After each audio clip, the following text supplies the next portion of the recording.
어, 고린도 교회의 죄를 하나하나 짚어가며 들추어내고 그것을 꾸짖던 바울은 이제 12장에서 이 고린도 교회 안에 신령한 것에 대한 오해를 바로 잡으면서 성령께서 주시는 은사의 본질을 설명을 합니다. 1절을 한번 다시 보겠습니다. 형제들아, 신령한 것에 대하여 나는 너희가 알지 못하기를 원하지 아니하노니, 이렇게 시작을 합니다. 그러니까 이 말은 고린도 교회 안에 신령한 것, 그러니까 성령께서 주신 은사에 대한 오해들이 굉장히 많았다는 것입니다.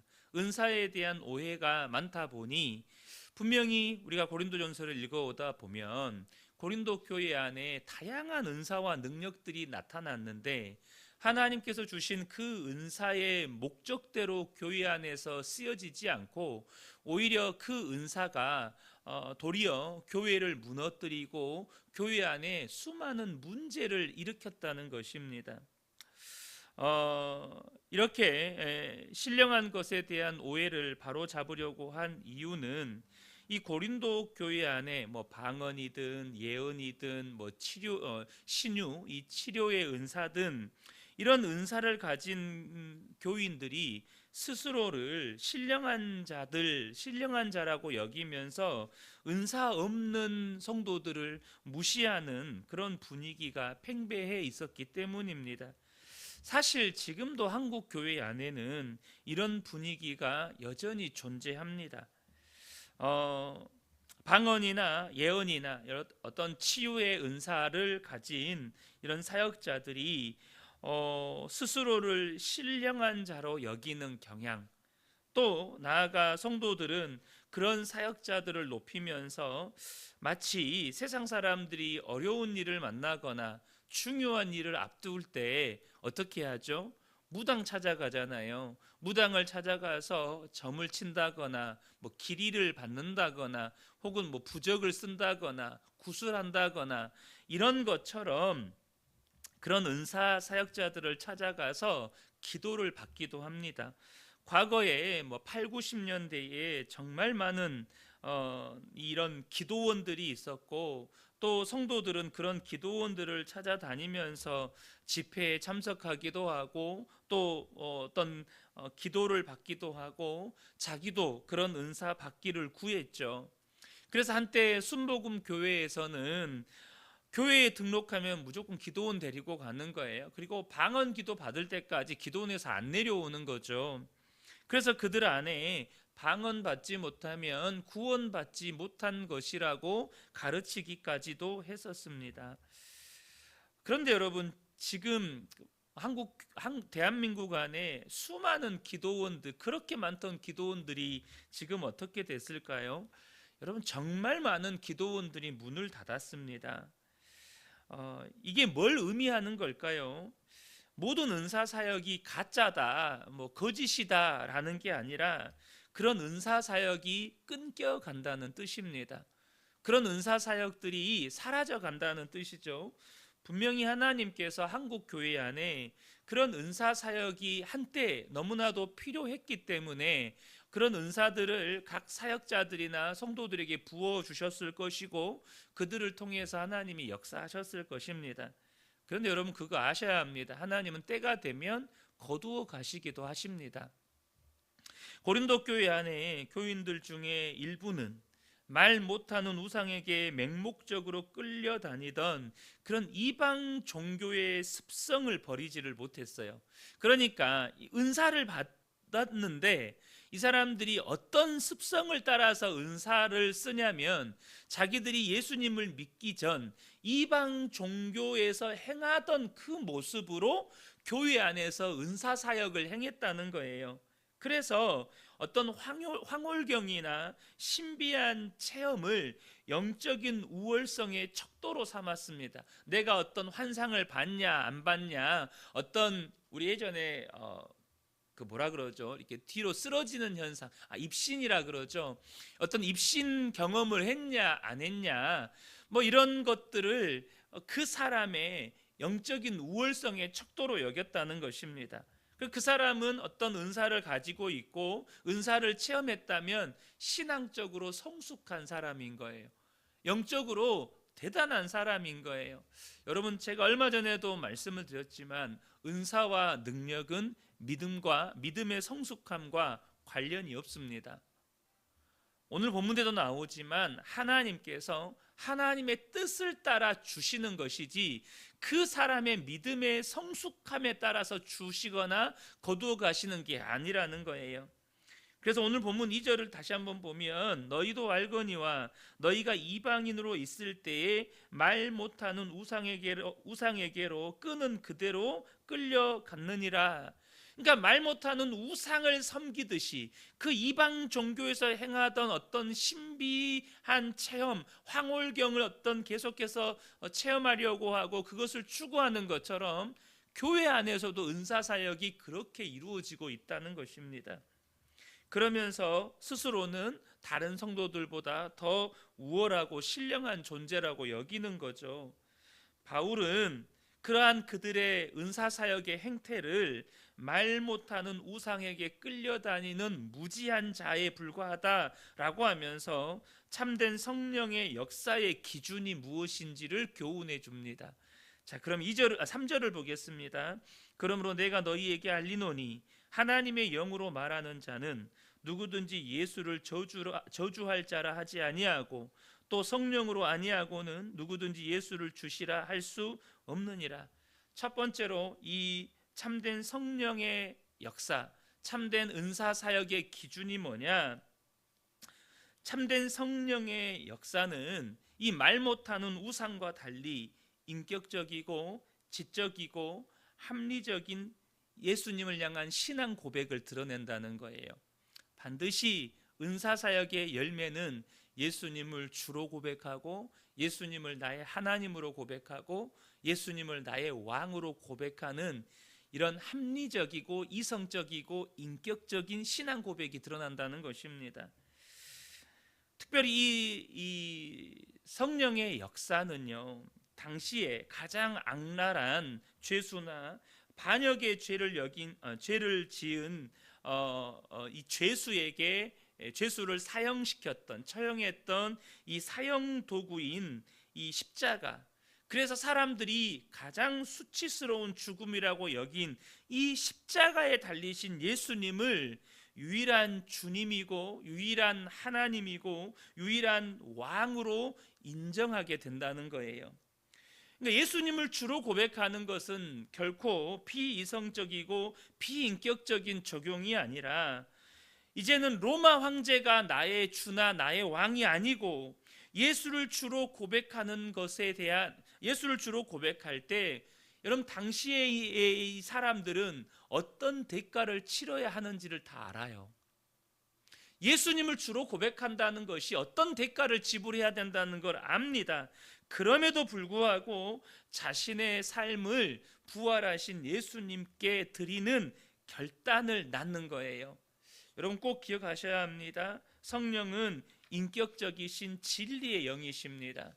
그래서 우리로 하여금 반드시 예수님과의 인격적인 관계 속에서 예수님을 주로 고백하게 하고 나의 하나님으로 고백하게 하고 나의 왕으로 고백하게 만든다는 거예요. 그런데 잘못된 은사 사역을 보면 입술로는 예수님을 주라고 고백을 해요. 그런데 그 주님의 자리에 누가 앉아 있어요? 내가 앉아 있습니다. 왕의 자리에 누가 앉아 있습니까? 내가 앉아 있어요. 최근에 요즘에는 유튜브에서 저도 잘 못 찾아보는데 제가 직접 찾아 들어가서 보는 게 아니니까 한때 그 인터넷에 저도 이제 기독교 관련된 영상들이나 설교나 찬양들을 많이 듣다 보니까 같은 알고리즘으로 청년 전도자 영상이 정말 많이 떠오더라고요. 그런데 제가 우연히 한번 들어가서 봤어요.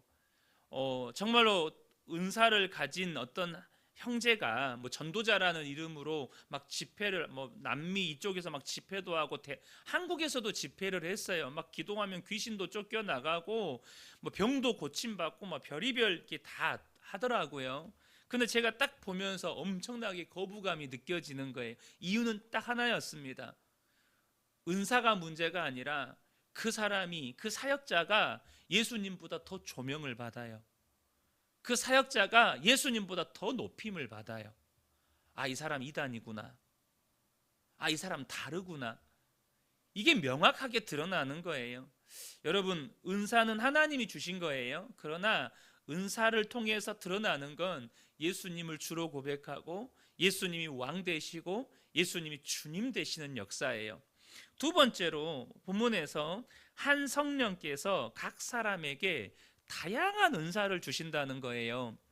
오늘 4절부터 7절을 보면 은사는 여러 가지나 성령은 같고 직분은 여러 가지나 주는 같으며 또 사역은 여러 가지나 모든 것을 모든 사람에게 이루시는 하나님은 같으니, 계속해서 강조하는 건 뭐냐면 한 성령께서, 한 하나님께서 각 사람에게 다양한 은사를 주신다는 거죠.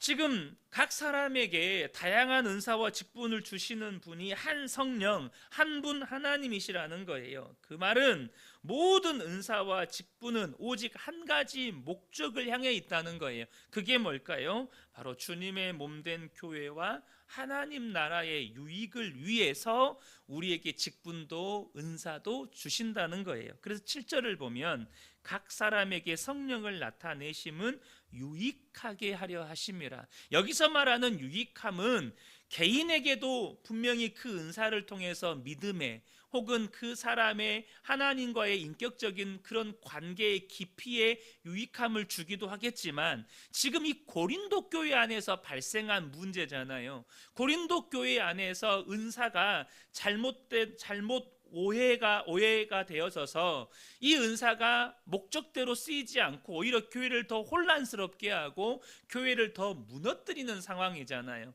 그럼 여기서 말하는 유익함이란 무엇을 말하는 걸까요? 다시, 여기서 말하는 유익함이라고 하는 건 주님의 몸된 교회와 하나님 나라의 유익을 말하는 거예요. 성령은 삼위 하나님과의 관계에서 이 공동체적인 존재로 계시는 분이시기 때문에 공동체를 세우는데 다양한 은사가 필요하다는 것을 알고 계십니다.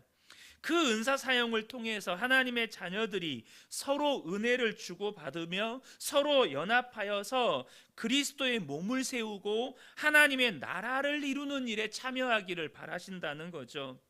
여러분, 은사나 직분은 결코 개인의 어떠함을 드러내거나 과시하려는 의도나 목적으로 사용되어서는 안 됩니다. 은사는 주님의 몸된 교회를 세우고 하나님의 나라의 유익함을 위해서 쓰여져야 한다는 거예요. 그래서 여러분, 은사 사용의 결과가, 은사 사용의 열매가 뭐여야 할까요? 교회가 든든히 세워져 가는 거예요. 그 교회를 통해서 하나님의 나라가 확장되어져 가는 거예요. 근데 은사를 사용했는데 교회에 막 분란이 일어나요. 은사를 사용했는데 교회에 막 어려움이 닥쳐요. 그 말은 뭘 의미하는 걸까요? 은사가 바르게 사용되지 못했다는 뜻이죠. 세 번째로, 성령은 하나님과 예수님의 뜻 가운데 은사를 주신다는 거예요. 11절을 보면 이 모든 일은 같은 한 성령이 행하사 그의 뜻대로 각 사람에게 나누어 주시는 것이니라. 그러니까 은사를 주실 때 그분의 뜻대로, 하나님의 뜻대로 은사를 주신다는 거죠. 그분의 뜻을 이루고 그분의 영광을 드러내는 것이 성령의 사역의 궁극적인 목적입니다.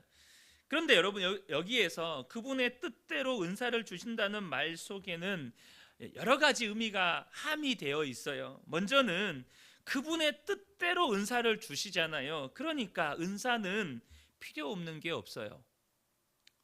그분이 각 사람에게 맞게 혹은 그 각 사람을 통해서 교회를 세워가고 하나님 나라를 세워가기 위해 주셨기 때문에 은사는 필요 없는 것이 없고, 또한 우열이 있을 수가 없어요. 좋은 은사, 나쁜 은사가 있을 수 없고 경중이 있을 수가 없어요. 필요 없는 은사가 없고 더 좋은 은사, 나쁜 은사가 없고 더 귀한 은사, 덜 귀한 은사가 없다는 거죠. 그러므로 여러분, 교회 안에서 각자가 받은 은사를 서로 비교하거나 견주어서는 안 된다는 것입니다. 서로가 어떤 은사를 받았든지 간에 그 은사를 존중히 여기며 주님의 몸된 교회를 세우고 하나님 나라를 이루는 선물로 여기셔야 한다는 것입니다. 어떻게 사용하느냐가 무슨 은사를 가지고 있느냐보다 더 중요합니다. 여러분, 우리는 그래요. 예언의 은사, 와, 대단하게 느껴지죠. 또 뭐 병 고치는 은사, 대단하게 느껴집니다. 그런데 예를 들면 이름도 없이 빛도 없이 섬기는 일이 이분은 좋아요. 사람들에게 드러나지 않고 그것도 다른 사람들이 별로 하지 않으려는 일, 그냥 그런 곳에서 묵묵히 섬기는 걸 이분은 더 기뻐하고 좋아해요. 근데 예를 들면 예언하는 은사나 병 고치는 은사는 드러나잖아요. 그럼 사람들 마음이 어때요? 예언하는 은사, 병 고치는 은사 너무나 귀한 은사고, 저기 보이지 않는 곳에서 남들이 하지 않는 허드렛 일을 하는 그 은사는 어떻게 여겨요? 하찮게 여기죠. 여러분, 더 중요한 은사, 덜 중요한 은사가 결코 없다는 것입니다. 끝으로 여기 보시면 그분의 뜻대로 주신다고 말씀하셨잖아요. 그 말은 그분의 뜻을 따라 주시기도 하시고 또 때가 되면 거두어 가시기도 하신다는 것입니다. 그래서 여러분, 은사는 영원하지 않습니다. 하나님께서 때가 되어서 주시고 때가 되어 거두어 가십니다. 그래서 은사는 결코 누군가의 자랑이 될 수 없다는 겁니다. 은사는 결코 누군가의 영광이나 명예가 될 수 없다는 거예요. 은사는 오직 주님을 드러내는 도구일 뿐입니다. 이 새벽에 함께 예배한 우리 모든 성도님들이 성령이 주시는 그 은사를 통해서 주님의 몸된 교회와 하나님 나라를 세워가는 복된 분들 되시기를 예수님의 이름으로 축복합니다.